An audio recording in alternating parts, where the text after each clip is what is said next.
Hello students, welcome back to my channel. So आज हम करने वाले हैं क्लास 10 चैप्टर 7 जिसमें 7th क्वेश्चन हम कर रहे थे।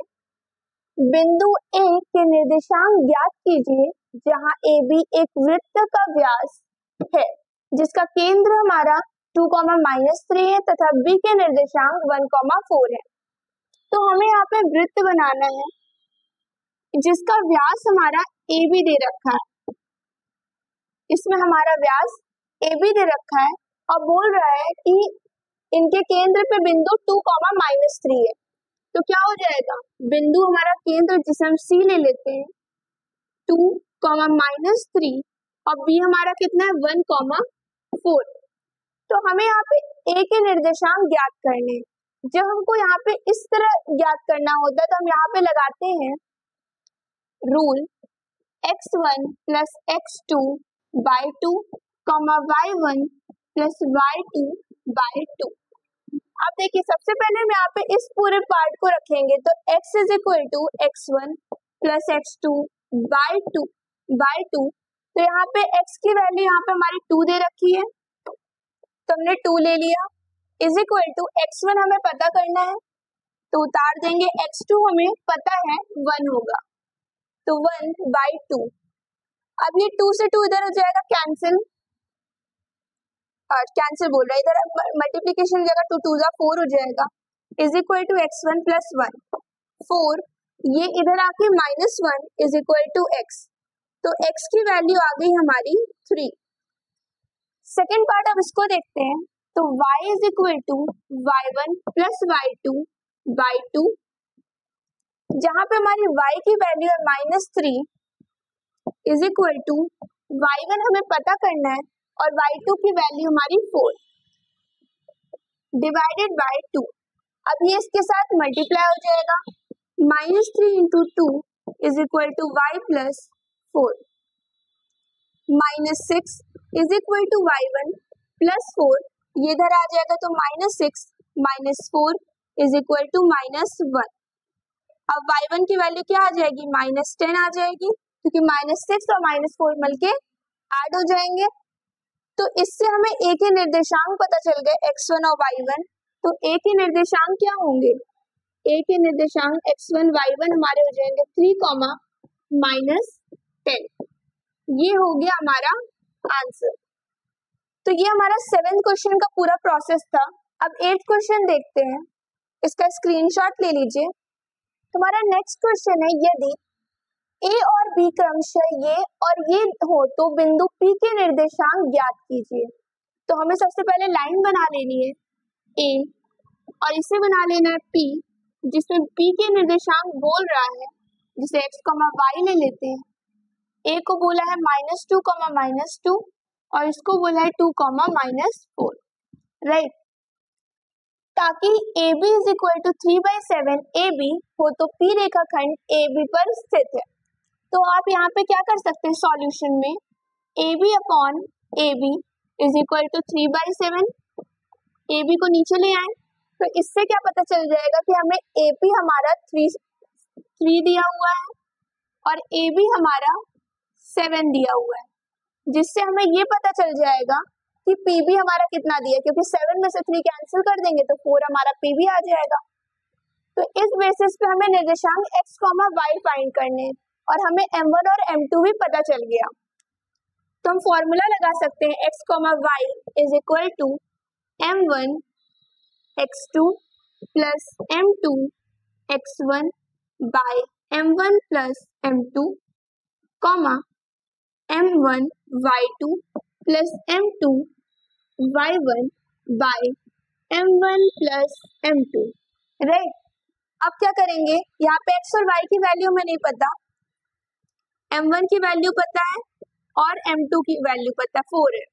यहाँ पे भी m1 की वैल्यू में पता है 3 और m2 की वैल्यू 4 है। अब देखिए x2 कितना दिया है, x2 हमारा दिया है 2 तो हमने 2 लिख दिया और x1 हमारा दिया है -2 तो -2 लिख दिया।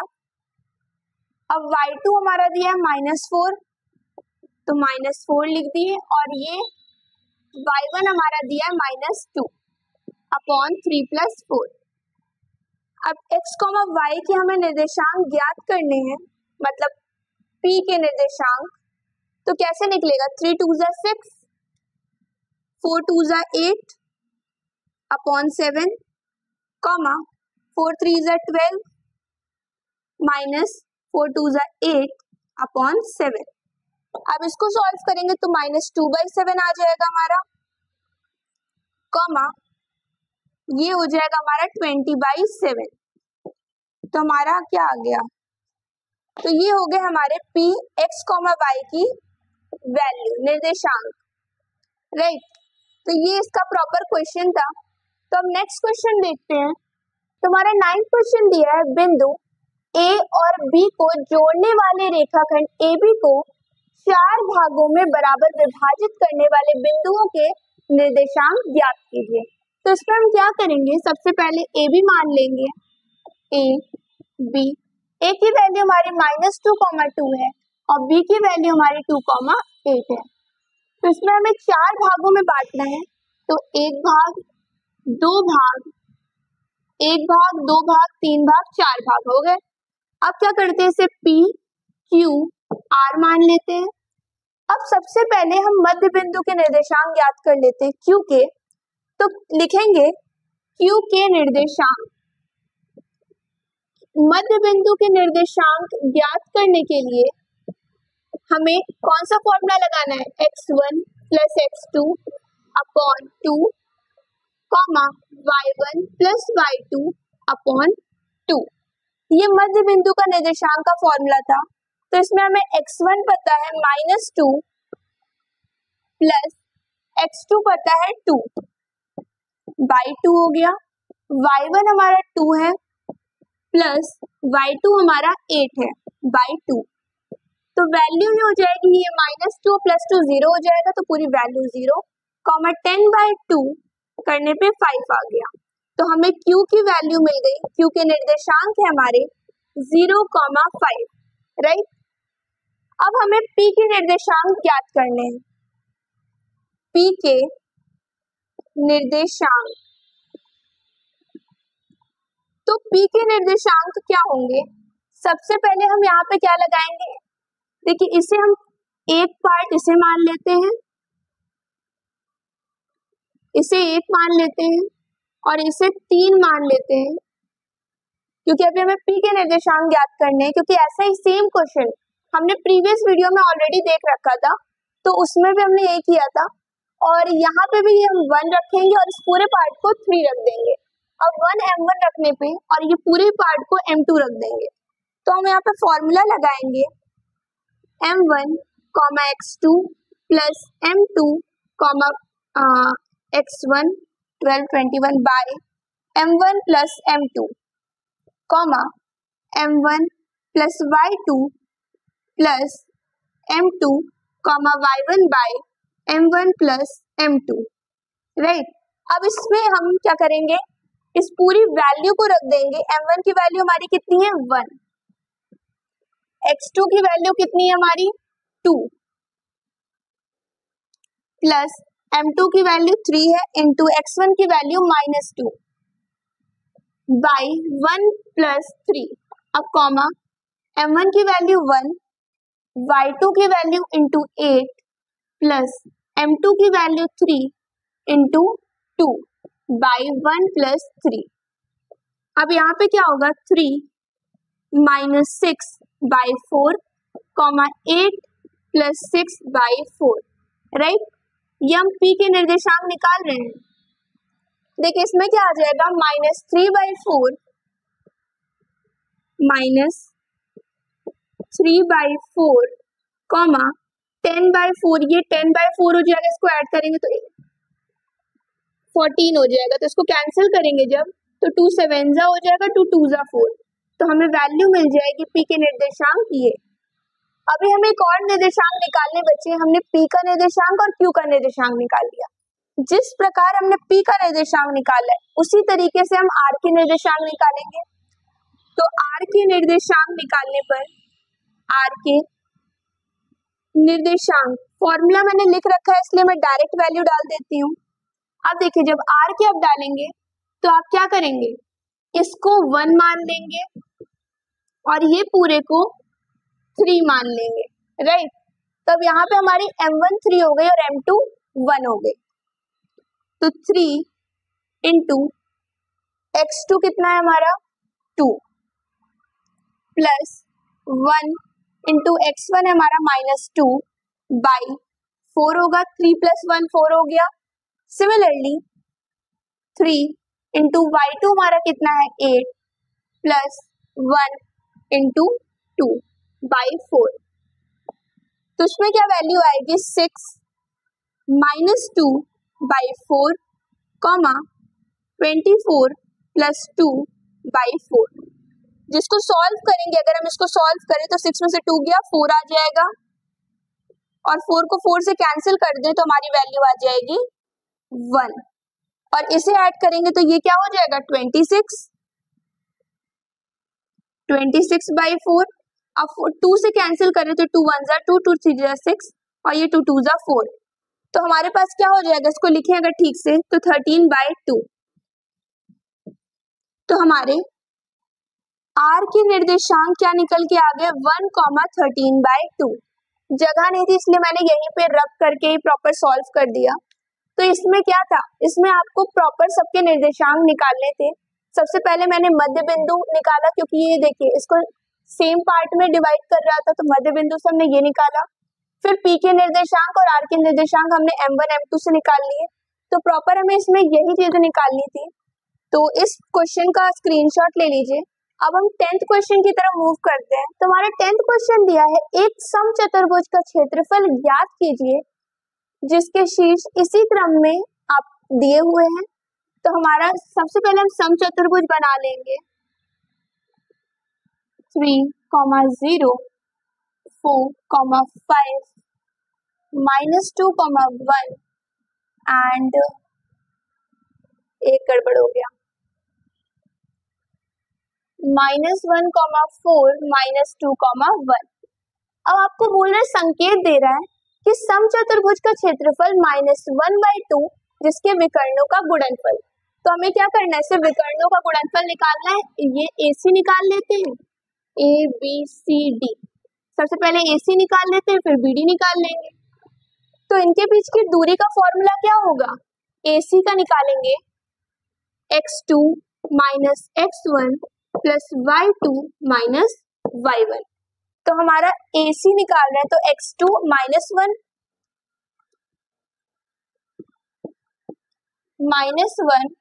-3 प्लस y2 में क्या हो जाएगा 4 -0।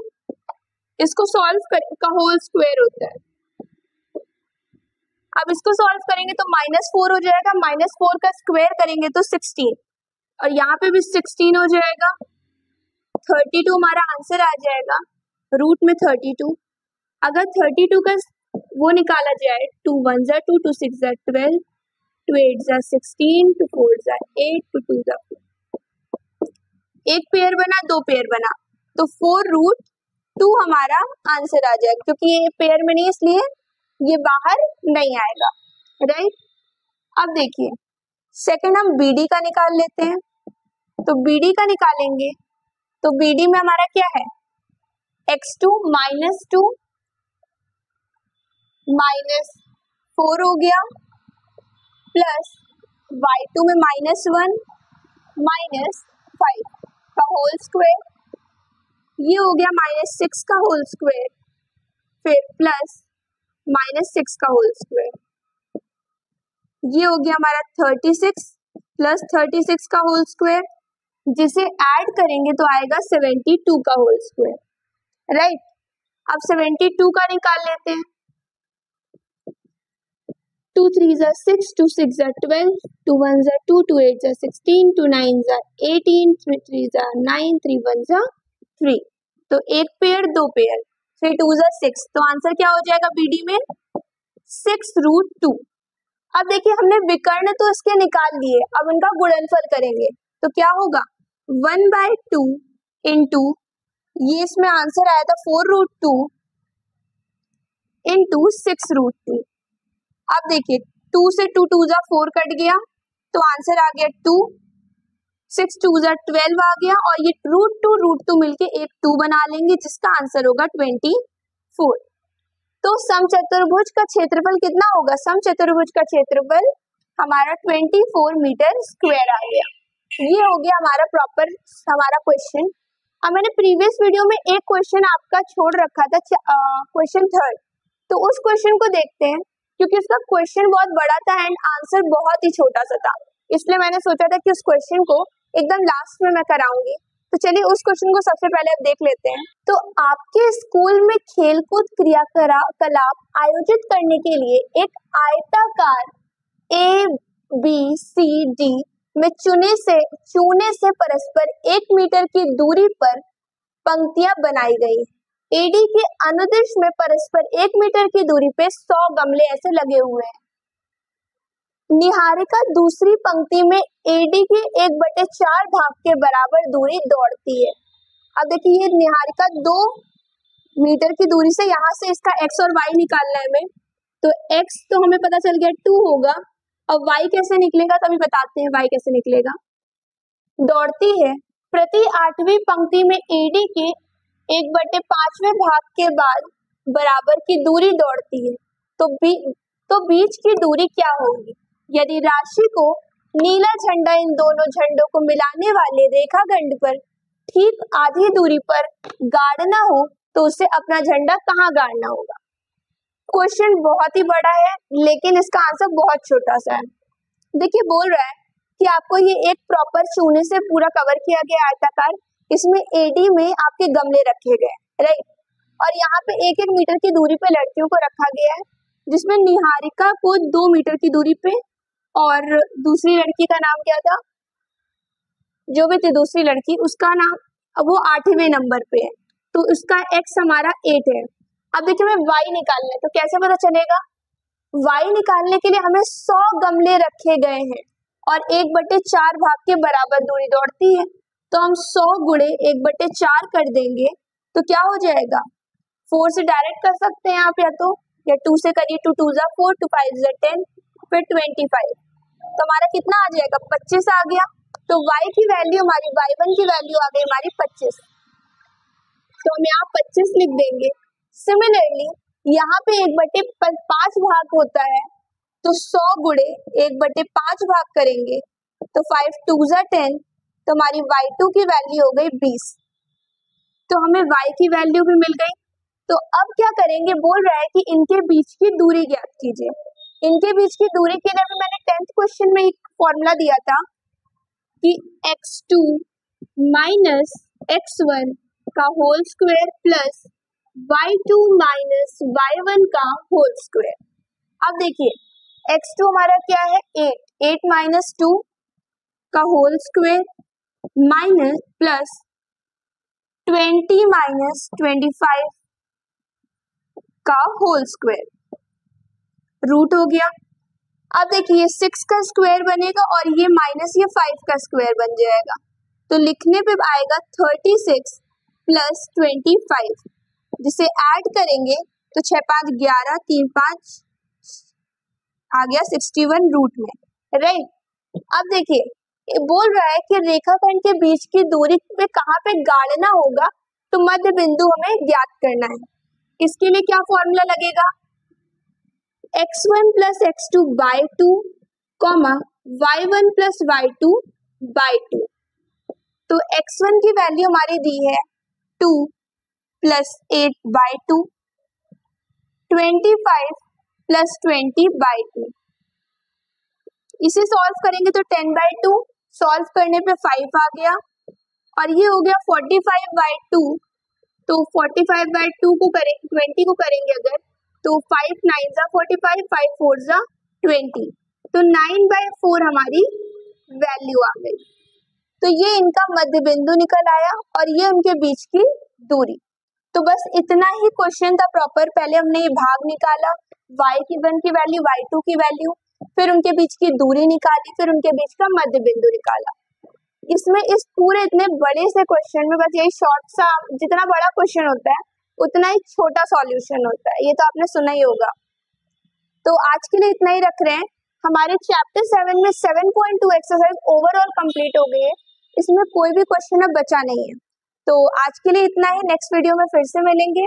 अगर आपको हमारी वीडियोस अच्छी लग रही है तो वीडियोस को लाइक कीजिए, सब्सक्राइब कीजिए एंड अपने ग्रुप्स में शेयर करना मत भूलिए। Thank you.